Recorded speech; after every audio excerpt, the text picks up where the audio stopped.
John Denver was born Henry John Deutschendorf Jr. on December 31, 1943, in Roswell, New Mexico, into a life defined early by constant change. As the son of a U.S. Air Force pilot, he moved frequently, living in different states and adapting to new environments before he could fully settle anywhere. While this nomadic upbringing brought challenges, it also gave Denver a deep appreciation for wide-open spaces, quiet moments, and the emotional pull of home. Those experiences later became central themes in his songwriting. Music entered his life in a simple but powerful way when his grandmother gifted him a guitar at age 11.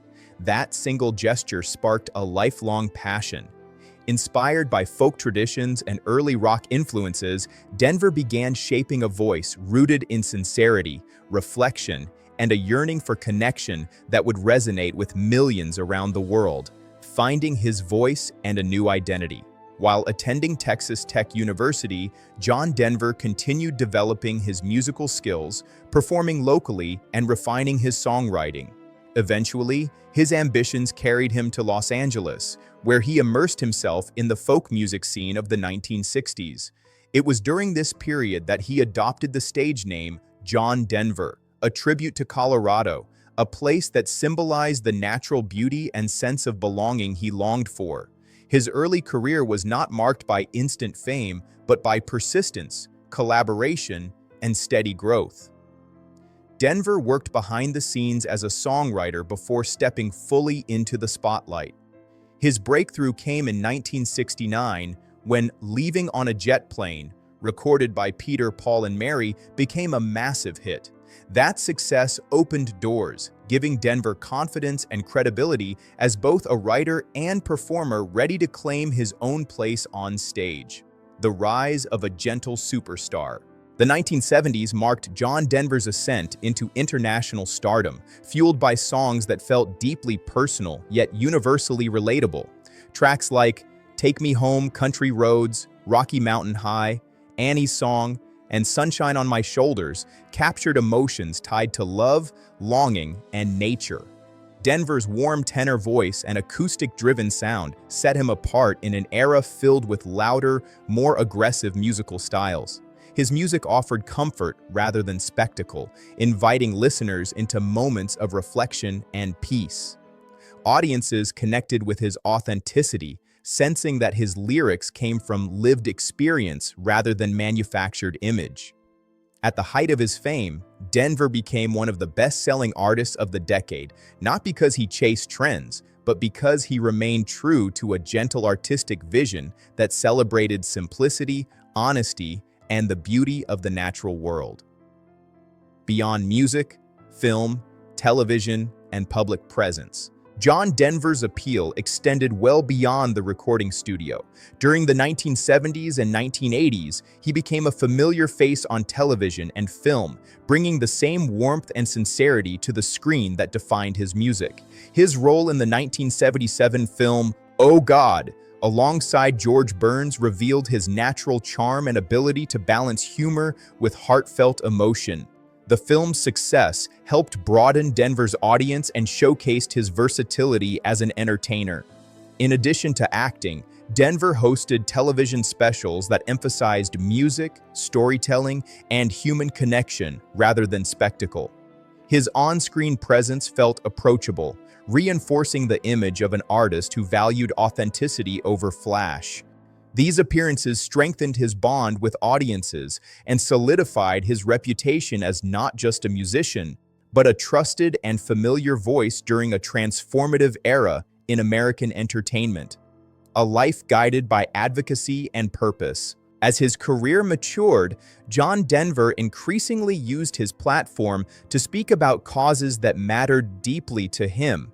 Environmental protection became central to his identity, reflected both in his music and public advocacy. He believed strongly in preserving natural landscapes for future generations and founded the WinStar Foundation to promote environmental education and sustainability. Denver also supported humanitarian efforts, serving as a spokesperson for UNICEF and advocating for global cooperation and compassion. Additionally, he stood firmly for artistic freedom, testifying before Congress against music censorship and emphasizing the importance of creative expression. His activism was not performative. It was an extension of his values. Denver viewed music as a bridge between people and believed that artists carried a responsibility to inspire awareness, kindness, and thoughtful engagement with the world beyond fame. Colorado, home of the heart. Few artists have been so closely associated with a place as John Denver was with Colorado. After settling in Aspen, he found a sense of peace and inspiration in the Rocky Mountains that deeply influenced his work and lifestyle. Colorado became his sanctuary, offering balance between public life and personal reflection. In 1974, Denver was named the state's Poet Laureate, a recognition of how powerfully his music captured the region's spirit. Songs like Rocky Mountain High expressed awe, gratitude, and reverence for nature, resonating far beyond state lines.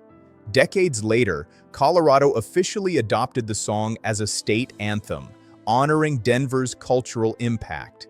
His ability to translate landscapes into emotion allowed listeners everywhere to feel connected to places they may never have seen, turning geography into shared human experience.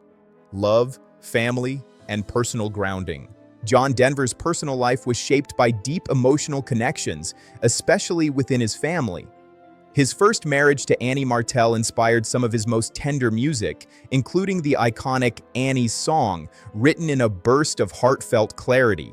Together, they adopted 2 children, Zachary and Anna Kate, and Denver often described fatherhood as his greatest achievement. Despite professional success, maintaining balance proved difficult, and the marriage ended in 1982. Later, Denver married Cassandra Delaney, with whom he had a daughter, Jessie Bell.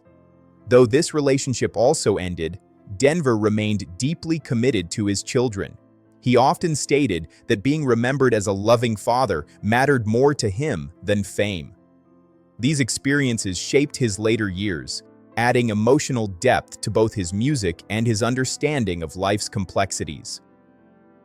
The tragic flight and what we now understand. John Denver's death on October 12, 1997, stunned fans worldwide and sparked years of speculation. An experienced pilot, Denver was flying an experimental aircraft when the plane crashed into the Pacific Ocean. Over time, investigations clarified that the tragedy resulted from a combination of mechanical design challenges and human limitations rather than reckless intent. The aircraft's fuel system configuration was difficult to manage, and fuel starvation led to engine failure shortly after takeoff. Importantly, there was no evidence of impairment or deliberate risk-taking. The accident highlighted broader concerns about experimental aircraft safety and pilot training rather than focusing blame on character or competence. Understanding these facts reframes the event not as a mystery of personal failure, but as a sobering reminder of how complex systems, when paired with human vulnerability, can lead to irreversible outcomes. Legacy, reflection, and enduring influence. John Denver's legacy remains defined not by tragedy, but by the enduring comfort and inspiration his music continues to provide. His songs still echo across generations, offering warmth in uncertain times and reminding listeners of nature's quiet power. The lessons drawn from his final flight have contributed to greater awareness around aviation safety, while his life's work continues to inspire environmental advocacy and artistic integrity. Denver was a human being with flaws, hopes, and struggles. Yet his sincerity allowed people to feel understood and connected. In the end, his greatest gift was not perfection, but honesty. Through music rooted in love, place, and reflection, John Denver left behind a body of work that still invites people to slow down, look around, and appreciate both the world and one another with renewed care.